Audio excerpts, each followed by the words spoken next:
ไปทีมงานกองผมเป็นสิ้นในมือกองกะแล้วว่ะทีมงานสายจุสายจวดก้อยเนื้อบีขมหรอ3 คนมื้อนี้เฮ้พยศเนาะตะเอาสำคัญสมืดอย่าว่าละหลายคนมื้อนี้แห่งเทคนัก3การมืดกะละมื้อนี้บ่ทันใจ FC แล้วมื้อนี้อดจะรอกินข้าวเย็นไปท่าจำแจ่วไปนำอดเอาใจเย็นทางนี้เชอะเนี่ยเลยก็ได้เด้อทางนี้รีบอยู่ทางนี้อ่ะรีบอยู่มัดยังรีบรีบหลายกับย่านมีดเท่ามือได้เลย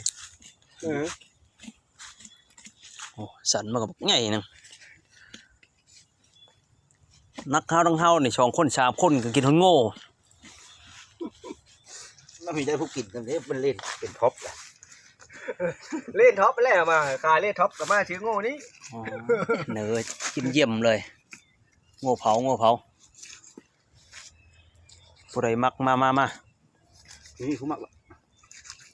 มีแต่ผู้เยอะเนาะ